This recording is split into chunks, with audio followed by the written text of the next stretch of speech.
think what's most important about these cars now is that they're like being designed and engineered by people who like driving. It's really obvious when a car is designed for numbers versus like actual experience. And the fact that I can kind of like cane this very ordinary HRV down a hill very lightly, but still rewarding. You know, I mean, I'm not putting a whole lot of effort into my inputs.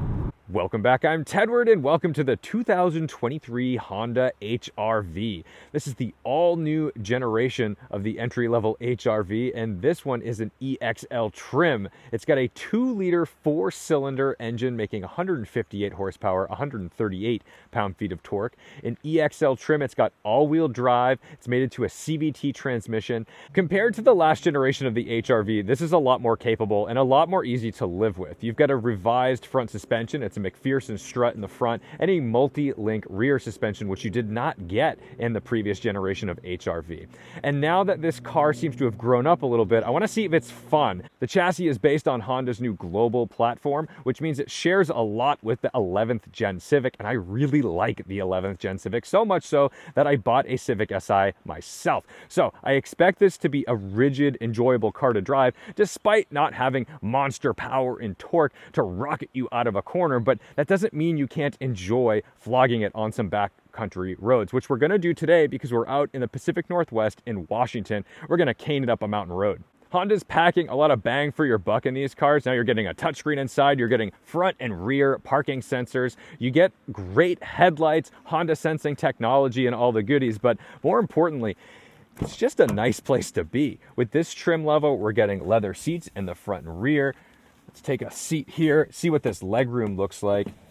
Yeah, I mean, it's not a small car despite its being the smallest version of their crossovers. Some compromises are made, like there's no center armrest back here. That's a little bit annoying, although these seats do fold down, which is nice. And there's a little trick up the sleeves of these rear folding seats, because when you do fold them down, you'll notice that the seat moves as well. The bottom of the seat moves as well, which lowers down quite a bit, which means you get a nearly flat cargo bay, which means you're not getting that giant lump of the rear seat. So that's really impressive stuff. I think that's the forward-thinking stuff that we want in these vehicles to make the most of them. Up front, if you've driven the 11th generation Civic, this is a very familiar cabin. It's basically the same thing. We've got charge ports here and here and here.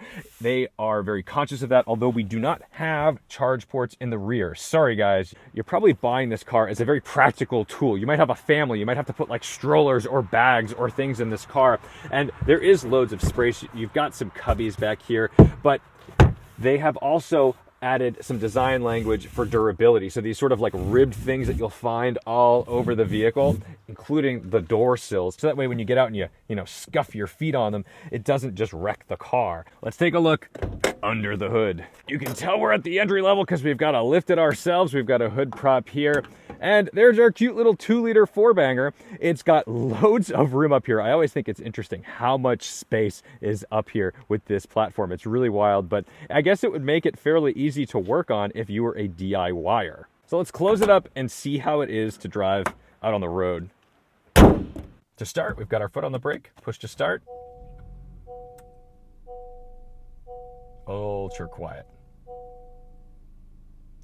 We've got the same touchscreen that we're familiar with in our Civic, which I really like this. I know a lot of people don't seem to love a tacked-on screen, but this is in the right position. I love an easy touchscreen because it's intuitive while you're driving. When you have like scrolly wheels or touchpads, I find that so dangerous and distracting. So maybe this doesn't look the part that you're looking for, but I think it works really well in practicality. I love all the touch points in the HR-V. We've got a great leather wrap steering wheel. All the touch points seem to be good. And we have a dual zone climate control, heated seats up front. Let's take it out for a ride. We'll start out with a little 0 to 60. We'll pop it into sport mode. Sport mode is engaged with the shifter, not with the drive mode select. Drive mode select only gives you normal, econ, and snow. So we'll go to normal, we're in sport here, and away we go.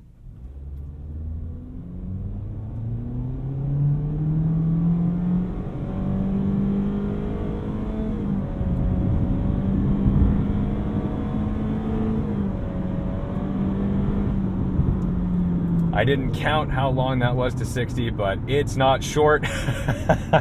But that's not why you're buying this. You're buying it because you're getting the most bang for your buck. I don't think most people in the HRV market are exactly hunting for a track star. The ride control is good. We've got a little Final Destination truck coming up on us. I love it. It's a safe car. We can trust that. We're riding on 215 section tires all around on 17-inch wheels. The EXL trim gets the sharp gray wheels. They look pretty good. And the CVT, I've got to say, I'm not a big CVT guy. CVTs drive me a little nuts, but this is doing a pretty good job of blending in, and that's what you want.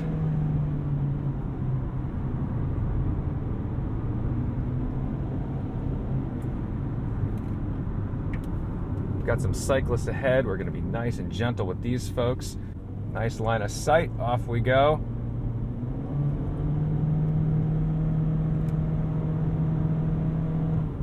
Steering uses an EPAS system, electric power assist. It's doing a pretty good job of communicating the information to me from the front wheels, which I like. And it's an intuitive steering rack, which is nice.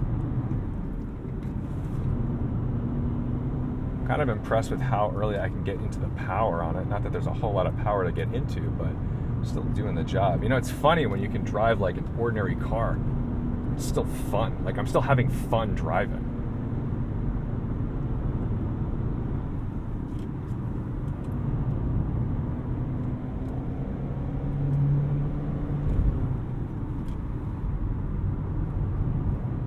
It's nice that these cars are getting entertaining to operate, because it's a real shame. I think everybody in my generation, you know, millennials, we thought like, oh, well, you're going to get married and have to get a minivan and then everything's boring after that. But car companies have listened.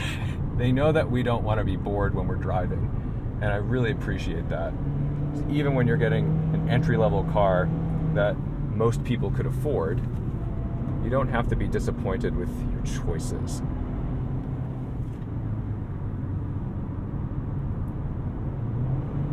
These seats, reasonably supportive. Find the bottom of the seat a little awkward, right toward the back where my butt is. I'm starting to feel just like a little, it's like a little risen there. There's something, I don't know, it's hard to describe. I'm gonna throw some stuff around in the back because we're having a little too much fun, but that's a good thing. That's the sound of entertainment.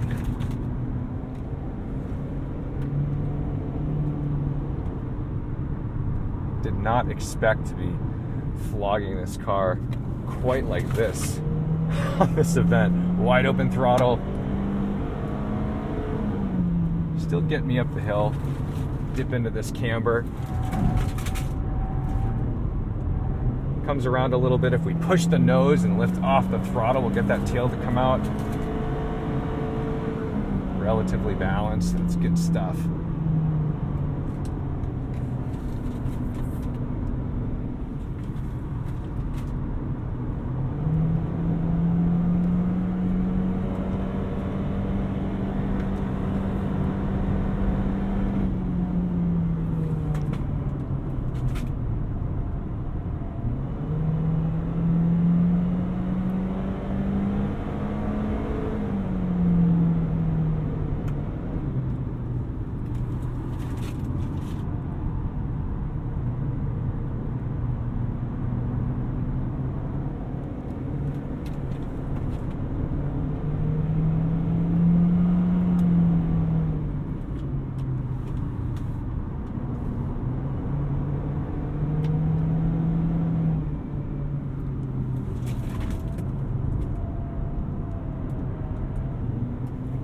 Tires are getting a little hot. They're starting to make some noise, but that's fine.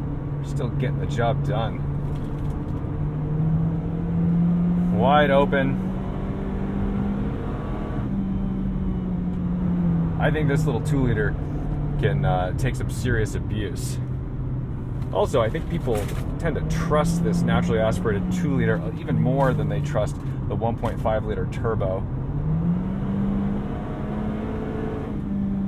It's a Honda, you should just be able to rev it forever.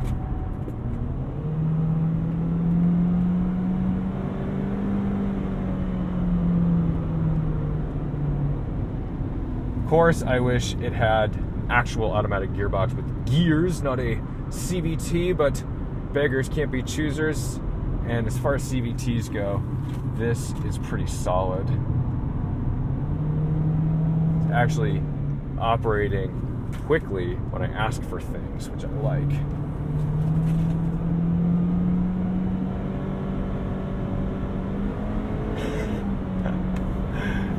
You know, it sounds like I'm just being oppressive and violent with this engine. It's just that it doesn't make a ton of power, so you really do have to give it the sauce. And here we are. Would you look at that? Take a little breather here for a second, and we'll find our way back down the hill. But yeah, first glance, this HRV fairly capable. It's doing the thing. See how she behaves on the downhill. The CVT, I'm hoping, is going to do a good job of engine braking me, so I don't have to just rely on dragging the brakes. That's one thing that CVTs kind of drive me nuts about. I think what's most important about these cars now is that they're like being designed and engineered by people who like driving. It's really obvious when a car is designed for numbers versus like actual experience. And the fact that I can kind of like cane this very ordinary HRV down a hill very lightly but still rewarding. You know, I mean, I'm not putting a whole lot of effort into my inputs. Steering, really intuitive. Steering rack is communicating enough, and also I'm getting information from the tires. Listen to those. Those are making some noise. He definitely had a bad day.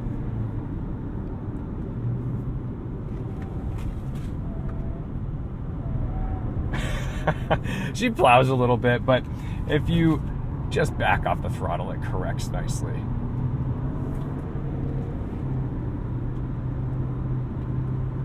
Yeah, I just find this to be a really balanced chassis.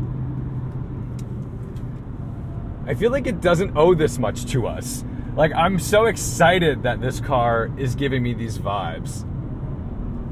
It's fun that I could have gone on a road trip with my family or a few friends in what is seemingly a normal person's car, an inexpensive car at that.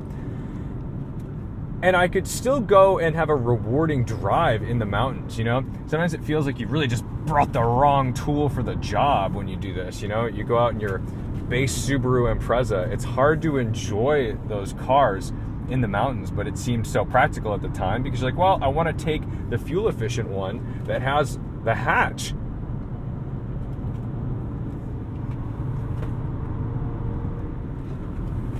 Oh man, like I can't believe, I mean, maybe it's just because I love driving, you know? I do just love driving. But I'm not like fighting this car. Like, I think if I brought this to the tail of the dragon, I would have fun. I can't say that about every car.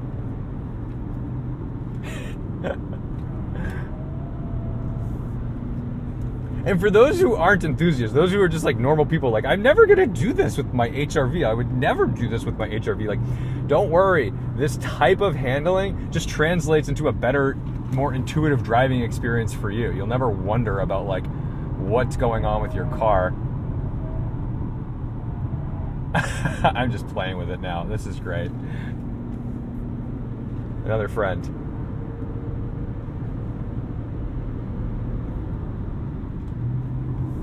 What a thing. All right, I'm like pretty impressed. You're not going to get the fuel efficiency that you would have gotten from like the turbo platform, but I think the 2-liter suits it nicely. We've on a pretty violent drive up and down the hill. We're at 21.4. We toss it into drive. I'm sure we can eke out closer to 30 on our way back to the lodge.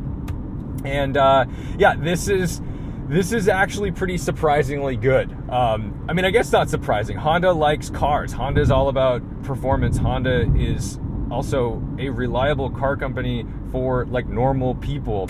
And it's really good that we have companies like this that are going to give us like fun experiences rather than just practical experiences that show numbers that compete with everybody else. You know, I mean, sometimes you could look at these numbers and say, well, I could get a car with more power, I could get a car with more this, but like, are you going to enjoy it as much? Is it going to feel as luxurious inside? Because I got to say, this is punching above its weight when it comes to the interior comfort, the touch points. I like being in this new generation of Honda. I think it's a really great thing, and I hope you guys can enjoy these too. I hope you don't discount these if you're looking for something like this for you or your family or your kid or whatever. They do the job. So thank you guys so much for watching, liking, commenting, and subscribing. Don't forget to respect the drive, and I'll see you in the next one.